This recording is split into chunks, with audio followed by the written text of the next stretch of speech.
Welcome to another episode of Demystifying Gay Porn. My name is IK Grande, and if you watch gay porn, I definitely help to get off. And so has the gentleman that I am interviewing today. I just gotta, I'm sorry, I'm having such a good time with this thing. I'll show it to you later, but anyway, let's get back to the interview today. I'm interviewing porn model and content creator Danny Blue, who I've interviewed for the last season, but figured it'd be nice to catch up. So, Danny, how are you? I'm wonderful. Was that music, that intro, was that from, it sounded like Blondie a little bit. I don't know if it's definitely not Blondie because I don't have the money for that. No, I know. I'm trying to copyright.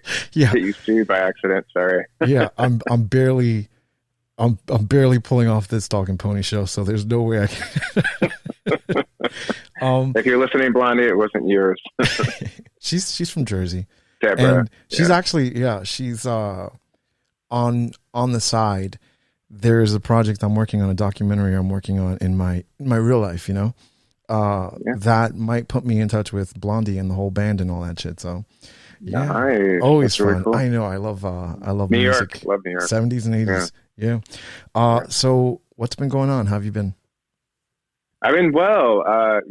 This past year has been sort of like a mind fuck, mind bending, but also in all of the stress and drama that, everyone has went through, and confusion and just kind of like jaw to the floor things that have happened this past year. It's really opened up my eyes to a lot of things that I never really thought existed in this planet or on this planet. So it's made me grateful. And it's helped me become a calmer, more kind person, oddly. And I think that I've seen a lot of people change, kind of going in that direction as well. Mm-hmm. I was living a very fast life and, just having fun, partying all the time. Not like don't get me wrong, I did go through my cocaine binges, but just having a good time all the time, and just, hanging out with friends. And, that was like my goal in life. And now I've been forced to, everyone was in quarantine, and you're forced to just kind of look at yourself and who you are. And what I became wasn't someone that I was familiar with. Really fun guy, but a mess. So it's been a nice year to just kind of step back and kind of go back to kind of a more calmer, mm-hmm. slower life. Take a break from Danny Blue for a bit. Yeah. No, Danny Blue has not had a lot of sex this time in 2020. I mean, a little slutty, but not as much as he used to be. Jesus. So, let's really quickly before we go into it. So Danny Blue is your stage name. People also know you from XTube and some of the tube sites, but under a different name, if I remember correctly. Yeah. Portuguese Cum was my XTube. Well, I think we talked about this before. Mm-hmm. I thought, my family told me, your father's Portuguese, so that's why I can use that kind of alias. But come to find out, he's not. So we have a little Iberian in us. So Iberian Cum doesn't have a great ring to it, I guess. You can keep Portuguese, I guess, right? I mean, if people know. Yeah. No, but I still have people hit me up. They're like, "Oh my God, you're Portuguese Cum." I'm like, "How do you even know?" I'm like, "Oh, it's tattoos." I guess, I wasn't very careful on, hiding everything. Mm. So, yeah. So you've recently transported, or how recently? Yeah. No, I've been in Iowa since July of 2020. Okay. I came back here because, between doing porn on the side and then my full-time work, I was, I was an esthetician for a skincare company, a very well-known skincare company. I think they found out what I was doing. Maybe they'd be accepting and they wouldn't have fired me, but I don't know. Who knows? And then also I was working for some cosmetic companies as well, doing makeup, etc. And then also my side gigs doing, costume and styling, and my massage as well. Yes, I'm a massage therapist. That's also, I guess, they're like, "Oh, you're a massage therapist. That means that you're an escort." Like, no, I'm not a fucking escort. I have sex for free. Massage I actually charge for. It's very hard. Yeah, it's a lot of do, work. It's a lot of work. It's a lot of work. Body work, and too. If, you know, the guys were sexy, I'd give them a happy ending or a blowjob. Why not? Danny Blue's a slut. I mean, come on. I did have an argument with another well-known porn star, and he's like, no, he's like, you're an escort. And I'm like, yeah, so, but you have sex for money, so you're an escort too. No, that's not the same. And I was like, dude, you're like judging me. Yeah. And we're both porn stars.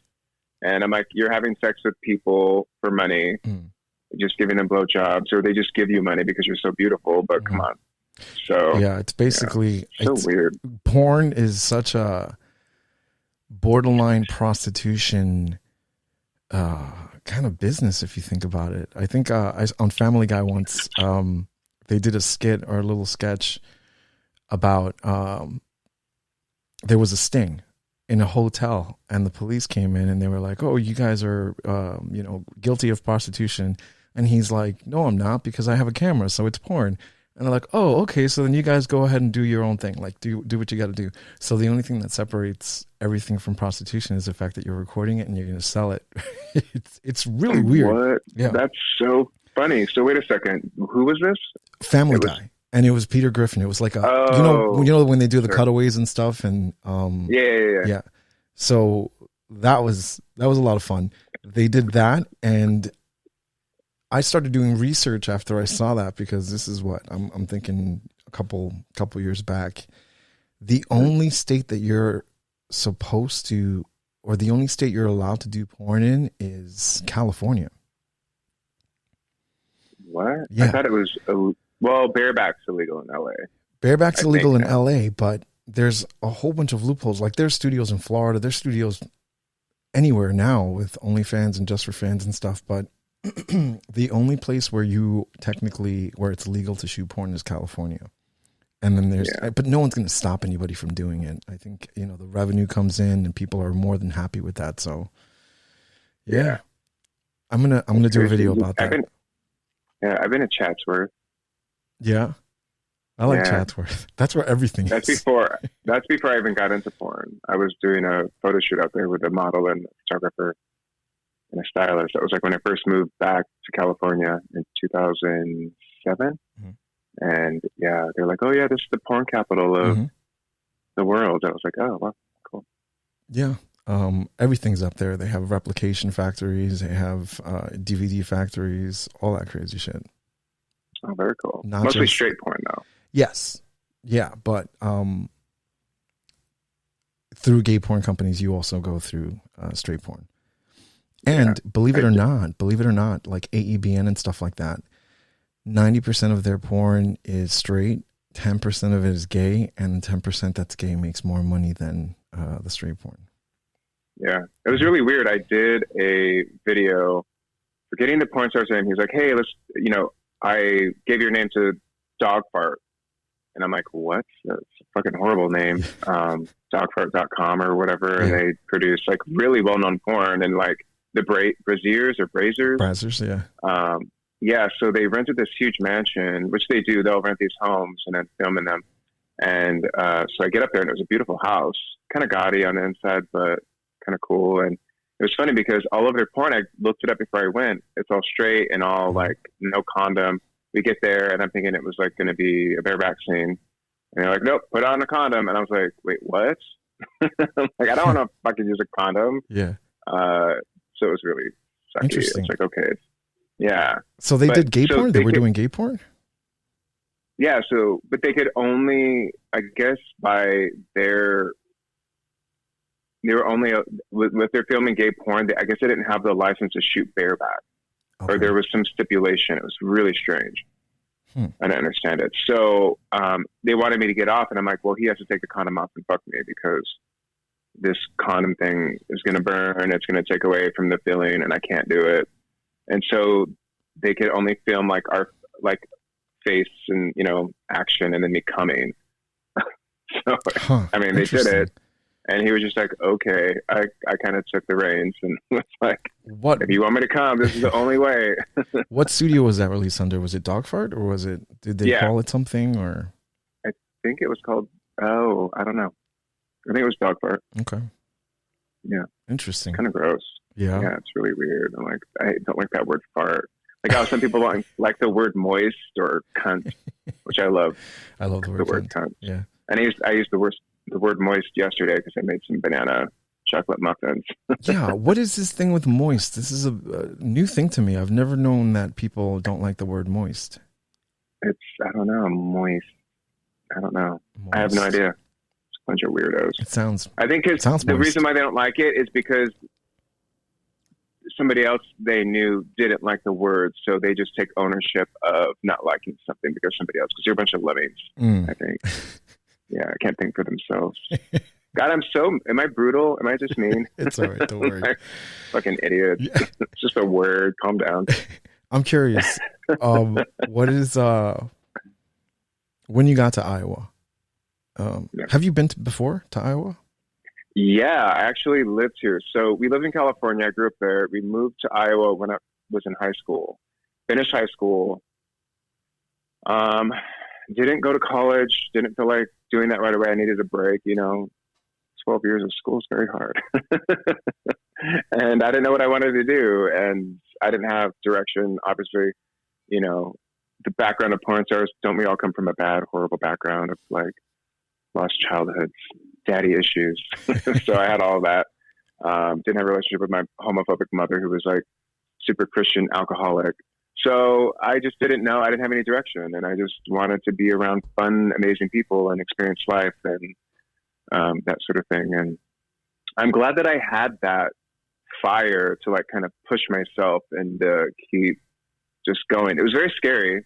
I had no idea, but I met a lot of people that kind of, coddled me and helped me grow along the way and learned some very, very hard, valuable lessons throughout life of what not to do and just become a better person. And I feel, but yeah, what was the question? Well, I was asking about Iowa, but, oh yeah. So I lived here before. Sorry. Yeah. And,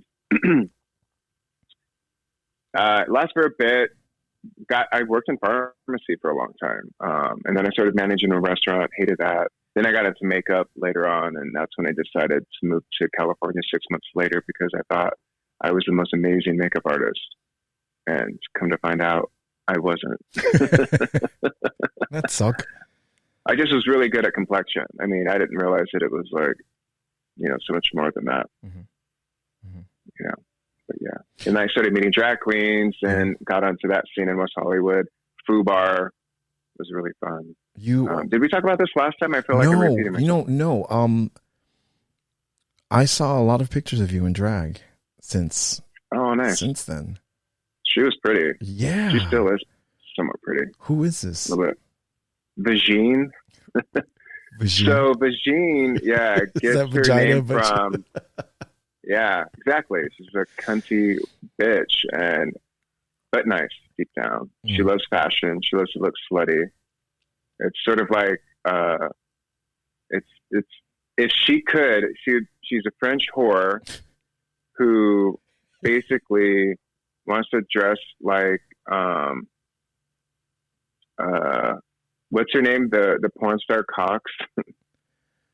I'm forgetting her names. The two blonde chicks with the big titties. With the British accent. The ones that destroy Cox or something like that? The Cox Destroyers. Yeah, I love her so much. I follow her on Twitter. I can't remember her name, though. I feel horrible now. It's early in the morning. But anyway, so yeah, Vagine is very much just all over the place, very fluid, like will do anything, like will wear anything, doesn't care. So there's really no identity with Vagine. Vagine has not been seen in a very long time. Yeah, Vagine is well hung too, right? She has a well hung sweater. Oh yeah, so I'm wearing this. Speaking of drag queens, this is actually Detox's. Oh really? Okay. Yeah, she was selling some Christmas clothing, and I got this off her site. And it was funny because I think it was like $50 or something, or 60, and I was like, damn, that's expensive. So in the code, I was just like, I wonder, and I put like 20 off or 30 off, and it actually gave me the discount. Get out of here. That's awesome. I was like, nice try, Detox.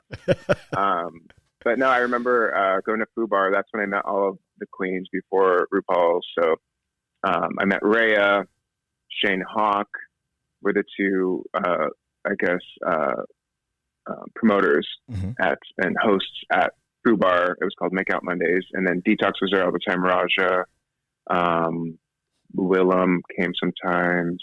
Who else would come? And all the girls from Dream Girls Review, like Chad Michaels and Delta Work was, oh my God, she's so fucking funny. I love that bitch. Very, very jaded, but funny.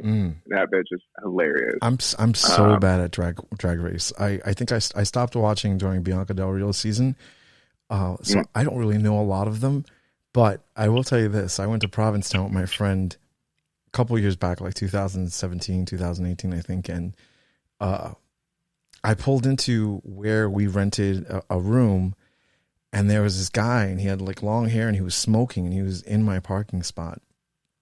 And I pulled in real quick. He was there, didn't move, beeped the horn, got up like with a nasty side eye, and then walked away. My friend's like, "Oh, that's Raja," and I was like, "Who?" Like, not in a bad way. I just I didn't know who he was. I know Raja, the drag queen. I remember. One season 2 or season 3, right? Season 3, yeah. Okay. Yeah, so apparently he goes up to Provincetown and works there, as do a lot of drag queens. Oh, so this is recent? Like the past few years or something? Yeah, past 2 or 3 years. Oh, yeah. I really wanted to go see a show, but I've never been to Provincetown. Oh, it's awesome. I know. Yeah. I don't even have to like to have gone there to know that it's amazing, because all the people that go, all the drag queens and artists, it's so amazing. I know that you've just mentioned that you met somebody before. Is that okay if I mention it? Oh yeah. So you just met somebody. This is your first kind of relationship-ish situation? Oh recently? No, trust me. No, I mean, I've hung out with guys. Here in Iowa, they're a bit weird. They're very prudish or standoffish, even though they're sluts deep down. But it's so funny because I lived here before, and I was a prude before I went back to LA in 2007. And I thought, I was like, oh, these guys are sluts. Fuck, gross. I'm going to just date someone and be with someone. And then it changed me. And then LA turned me into a slut. But so I get it. But I did meet a guy, and he's really sweet. Fuck, his butt is beautiful. But we like hold each other and we like cuddle and sort of that like feeling that you get when you're first with someone. Yeah, when you write songs for them. Yeah, but it doesn't feel pushed like sometimes it does. But then again, I'm to the point where I've experienced so much. I'm not, assuming that it's, I'm not like before when I was like, I would think about it, like, oh, like it would be like, how you get in your head sometimes, like when you're younger and you're like, oh yeah, we could get a dog together. And then when we move in together and then, and we're going to pick out furniture together and our friends are going to be so awesome. We're going to cook dinners and have the best parties. Yeah. We're going to travel to the coolest places, and it just never happened. Yeah. And so I used to think like that, but now I'm just kind of like, yeah, day by day, sort of like chill, relax, hang out, get stoned. He's really, really fucking sweet. Yeah. And I know that he really likes me, so that's kind of cool because I'm not allowing him to see fully how I'm feeling about him. Which is because I want to give all of the goods. Yeah. Not a guard. I just don't want to give all the goods away. So I'm just giving bits, more and more. Because if you give it all at once, then there's no fun in it. Does he know? Does he know what you do or what you've done or? Oh no, this is recent that we've met. We just talked about the whole HIV thing, which is great and everything's cool. Both of us are undetectable. But then I know that there's like some things that he's probably keeping from me as well, or not sharing yet, I should say, because I saw his apartment for the first time and his bed wasn't made. And there was like spots all over the edge, like lube and whatnot. And I was just like, oh, and I was like, did you have someone over recently? What's this? And he's like, and I was like, well, if you're going to lie, hurry up and do it quickly, like, Like, I don't care. Like, come on. Yeah. So yeah, I was like, and so I got on his bed like doggy style. I was like, was it like this that you were having? Was he fucking you like this? And I'm like, it was kind of hot. And I was like joking around with him. And then, yeah.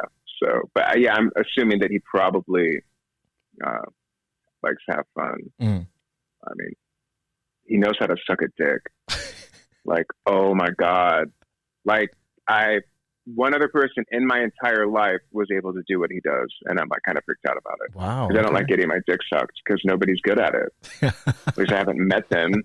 I mean, I've had like, okay, but like to be able to like deep throat someone, and I'm 8.5. So to take all of that with no problem and not, no gag reflex, I was like, wow, okay, that's kind of cool. Yeah. So we've been having a lot of fun. We haven't had sex yet though, which is weird because I'm like, come on, Danny Blue. But he doesn't know. But he doesn't know. Yeah. Right. Yeah. So what do you think? What do you think he'll say when he finds out? What do you think? You think he's gonna be cool about it, or? I don't know. Maybe that will be the end of our relationship. Maybe it'll open up doors of like, yeah, I want to be in an open relationship with you, and can we do these things? Yeah. I don't know. Who knows what will happen?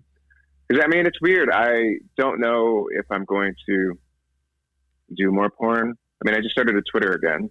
I saw. I did see. Yeah. Because I was actually looking for, and I wanted to ask you,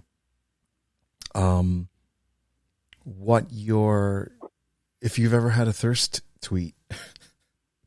Had a what? Like what your favorite thirst tweet is?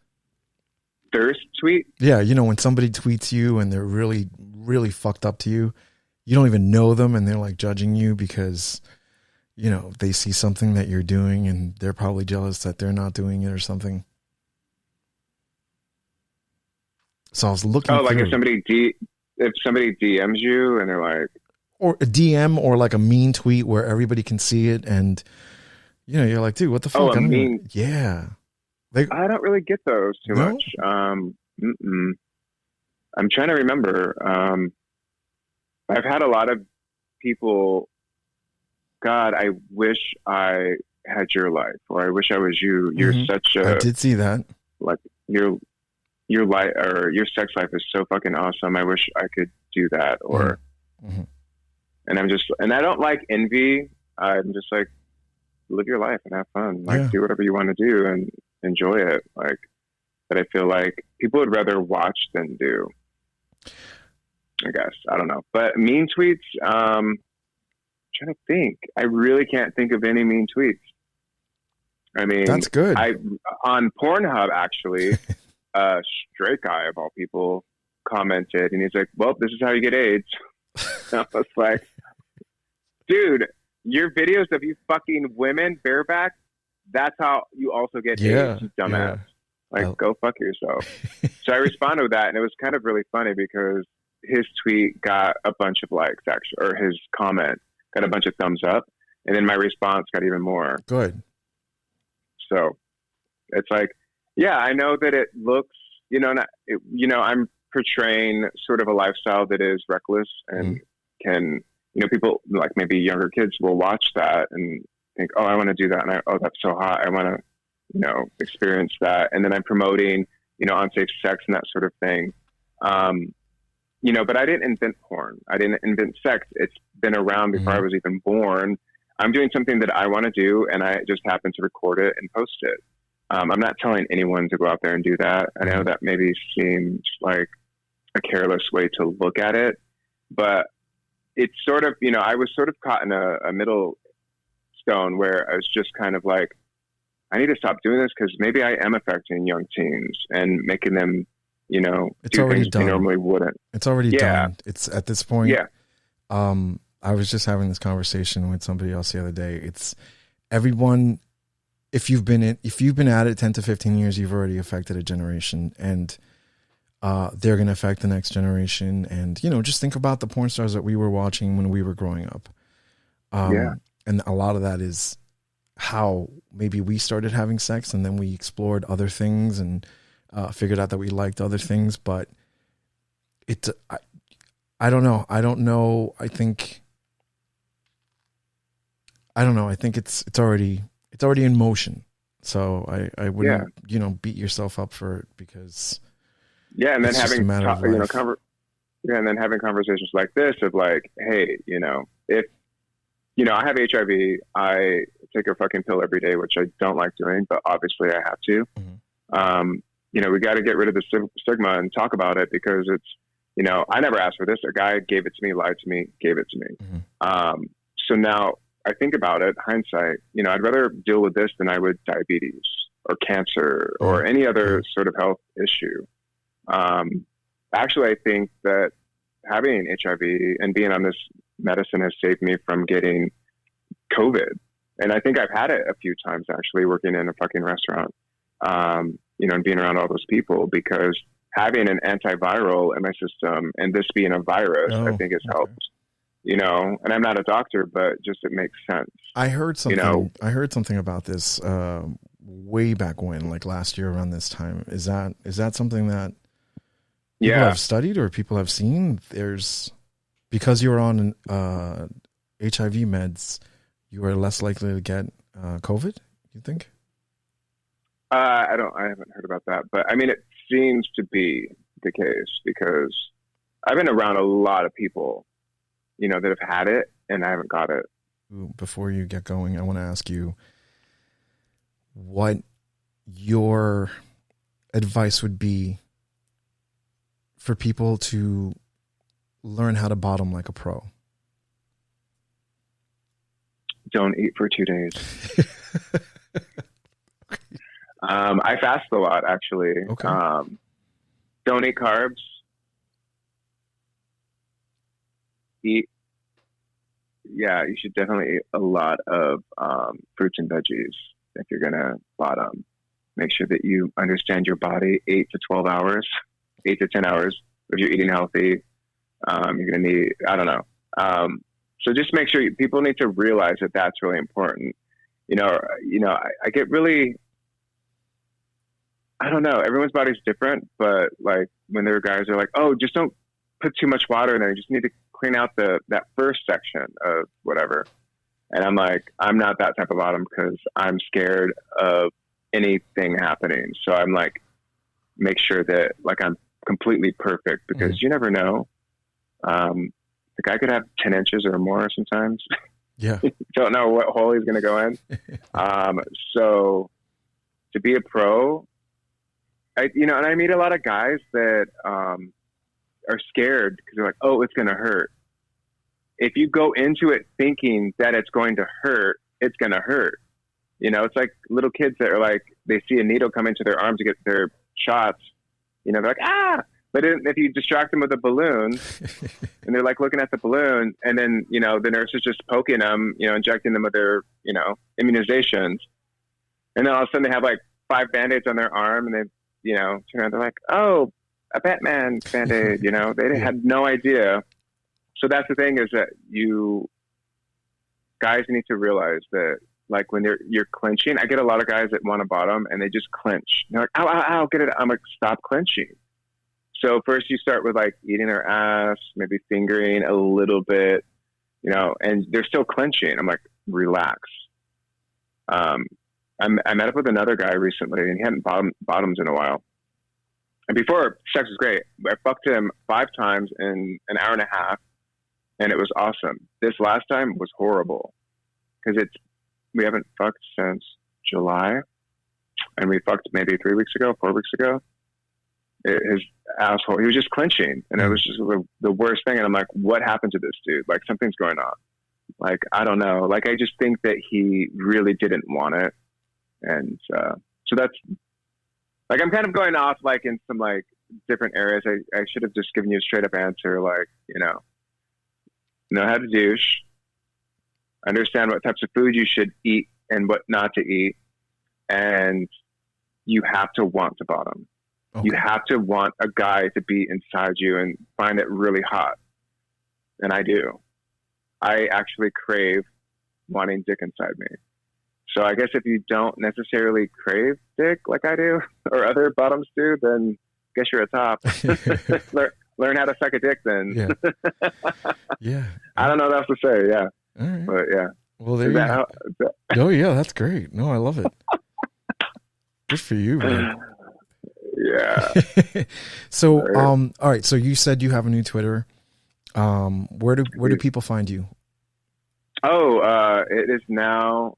I'm using a very old one. It's at Velvet Chimp. But then when you go to that, it says Danny Blue on it. The real Danny Blue, maybe. No, I don't know what it says actually. I just think it says Danny Blue. Okay. And what about Instagram and all that fun stuff and OnlyFans? I don't do the Instagram porn. I did create a Danny Blue Instagram, but I just don't use it because they're very picky and they deleted some photos, so I just gave up. Okay. There was a video where it started off just me in underwear, and then I turned around and the underwear were torn, so I ripped them open and started fingering my hole, and then pushed out cum. On Instagram? Yeah. Oh boy. But then it's a very long video, so I don't think any moderators watched it all the way to the end. They're probably like, "Oh, this is boring. Next," So you have to, if you want to post something on Instagram, make sure that it's 2 minutes long before you get into the dirty part of it. You know what I mean? Yeah. Okay. Well, shoot. All right, there you have it, guys. This is Danny Blue. I'm sorry, Danny Blue. My microphone broke up for a second. Content creator, porn model, based out of Vegas, however, is now living in Iowa and will be all over the United States, right? That actually, all over there. Yeah, that would actually be a really, really cool idea. Go around to every state and fuck your way through the states. Yeah, I'm gonna live in Austin. I'm gonna live in Austin, Texas. That place is fucking amazing. Yeah, I keep hearing good things about Austin. Yeah, so many hot guys. Yeah. But really quick, I'm gonna just give away a couple of information or a couple of things about the podcast. If you guys like what we are listening to or watching, Demystifying Gay Porn is available on every single podcast directory, available on YouTube, some tube sites that haven't taken me down. And wherever you do go, just click the like button, click the subscribe button, and click the notification bell, all that fun stuff. And I want to thank you again, Danny, so much. I appreciate it. We've been trying to do it for a minute, but here we are. And here we are. Yeah, guys, thank you very much. And once again, this is Demystifying Gay Porn. My name is IK Grande, and if you watch gay porn, I've definitely helped to get off. Cheers.